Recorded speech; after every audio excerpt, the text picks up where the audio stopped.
10 signs your tenant is about to stop paying rent. What if I told you that every tenant who stopped paying rent gave their landlord warning signs weeks, sometimes even months before that first missed payment? The problem is most landlords either don't know what to look for or they convince themselves everything is fine until the day comes when the bank account is empty and the excuses start rolling in. Hello, I'm Nelius, and today we are going to change that for you completely. We are going to walk through 10 specific signs that your tenant is about to stop paying rent, and I'm going to share 4 real case studies from actual landlord situations that show exactly how this plays out in the real world. If you can catch even 2 or 3 of these signs early, you could save yourself thousands of dollars and months of legal headaches. So let's get into it. Sign number 1 is communication suddenly dries up. Think about the relationship you have built with your tenant over however long they have been living in your property. There is usually some kind of normal communication pattern, whether that is quick texts, emails, or the occasional call. When a tenant starts pulling back from that communication without any obvious reason, that is your first red flag. They stop responding as quickly, they leave messages on read, they give you vague one word answers when they used to be chatty. This behavioral shift happens because financially stressed tenants often start feeling shame or anxiety about their situation.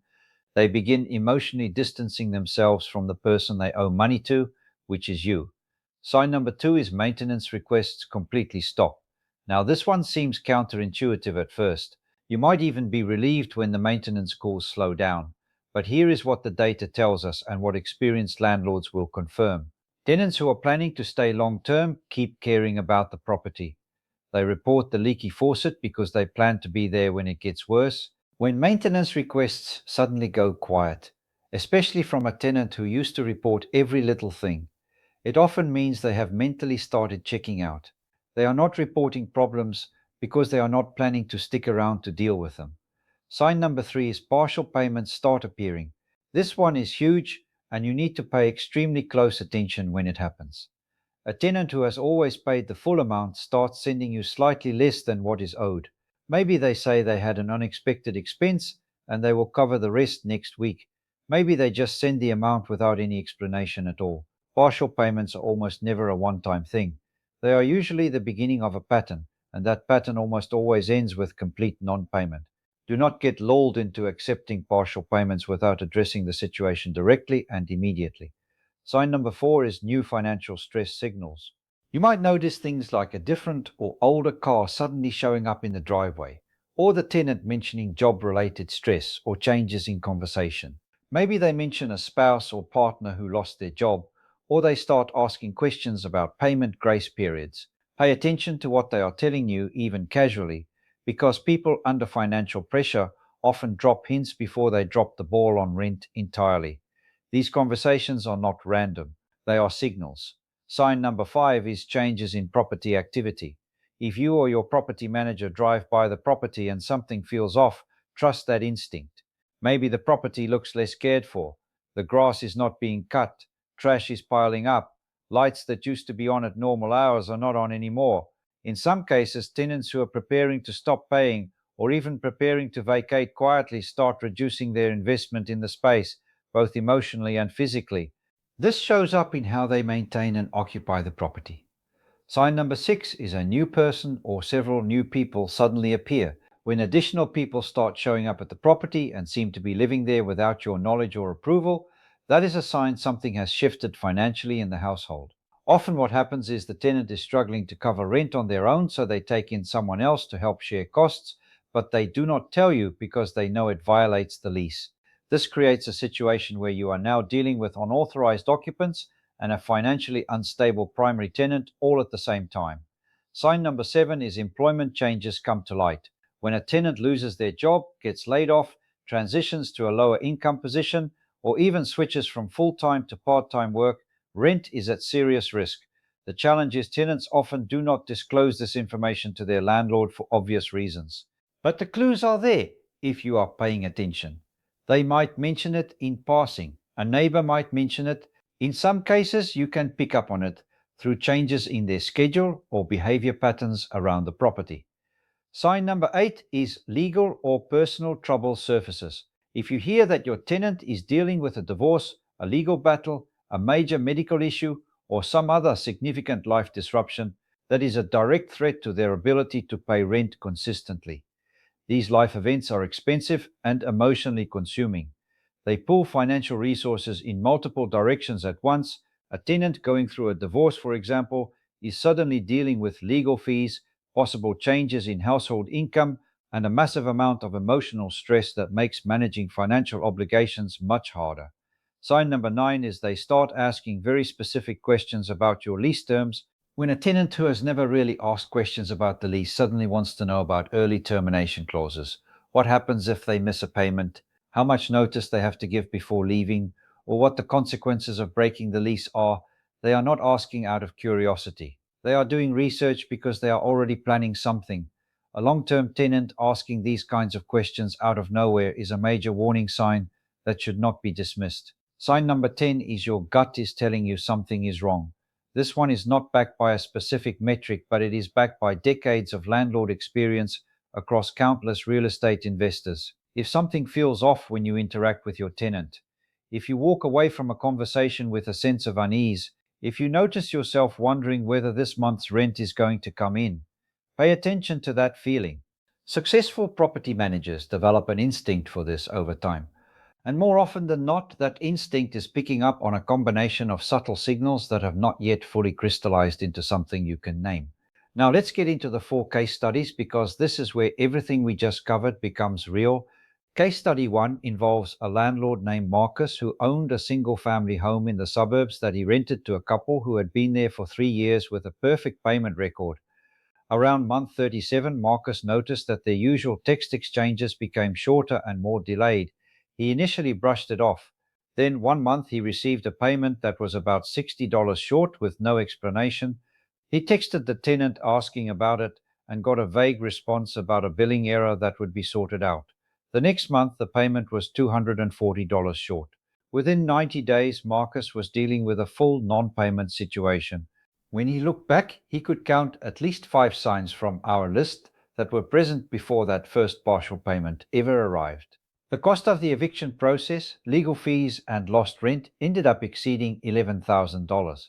Marcus now does monthly checking calls with all his tenants specifically so he can catch these signals early. Case study 2 is about a landlord named Diana who owned a duplex and rented both units.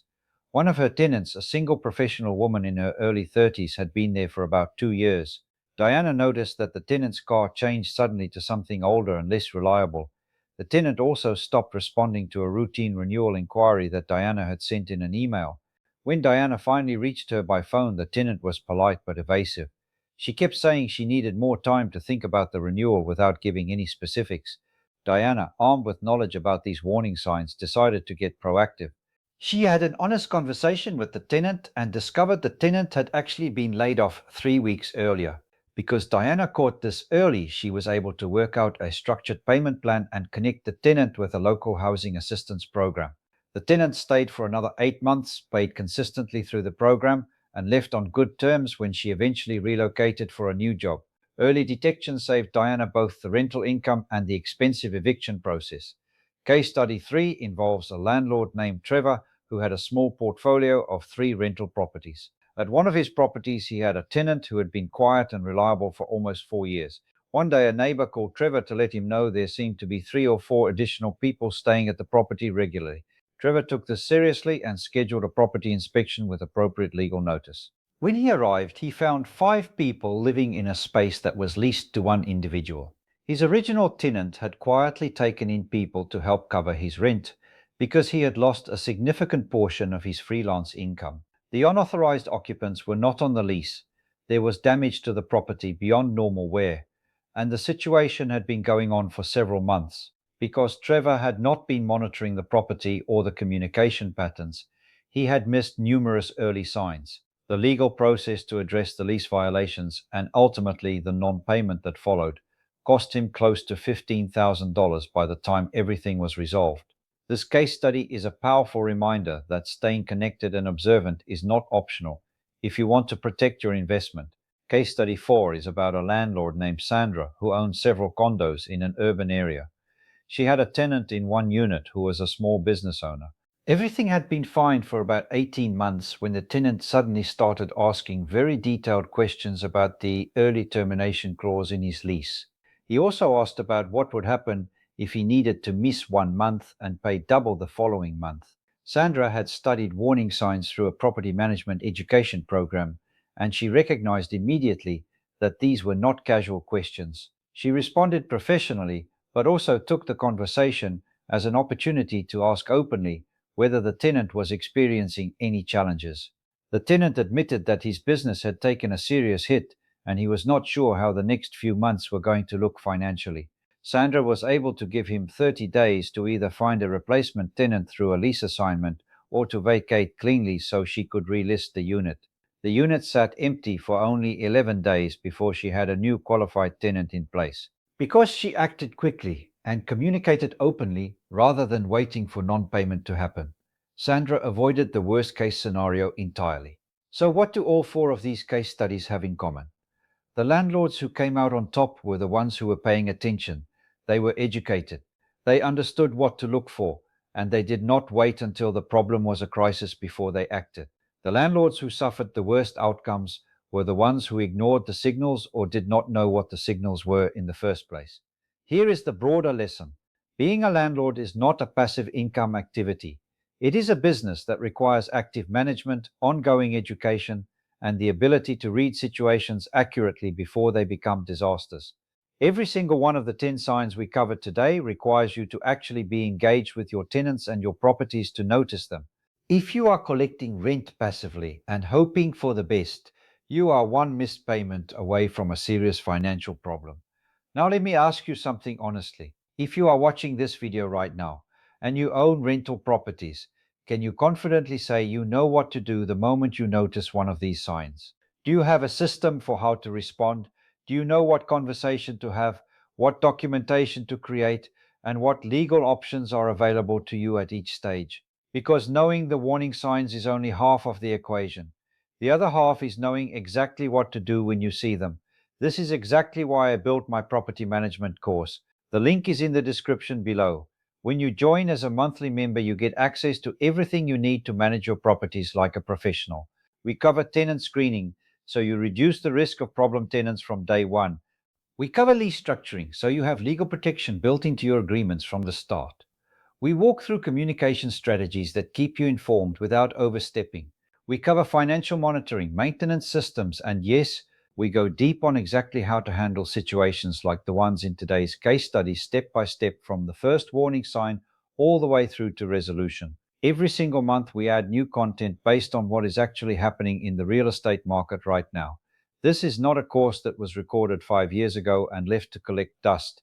It is a living resource that grows with the market and with your needs as a landlord. Members also get access to our community where you can ask questions, share experiences, and learn from other landlords who are navigating the same challenges you are. There is something incredibly powerful about being in a room, even a virtual one, with people who understand exactly what you are dealing with, because they are dealing with it too. The monthly membership is designed to be accessible, because I genuinely believe that every landlord, whether you have one property or 50, deserves access to the kind of knowledge that protects their investment and their income. The link is in the description. Go check it out and see if it is right for you. Before you go, let me leave you with this final thought. The tenants who end up costing landlords the most money are rarely the ones who seem problematic from day one. They are often the ones who were great for months or even years and then hit a wall. Your job is not to assume the worst about every tenant. Your job is to stay observant, stay educated, and stay engaged so that when a wall is coming, you can see it far enough in advance to do something about it. If this video gave you value, hit the like button right now because it genuinely helps more landlords find content like this. Subscribe if you are not already part of this community because we drop practical property management content consistently. And drop a comment below telling me which of the 10 signs you have personally experienced with a tenant. I read every single comment and I would love to hear your story. I will see you in the next one.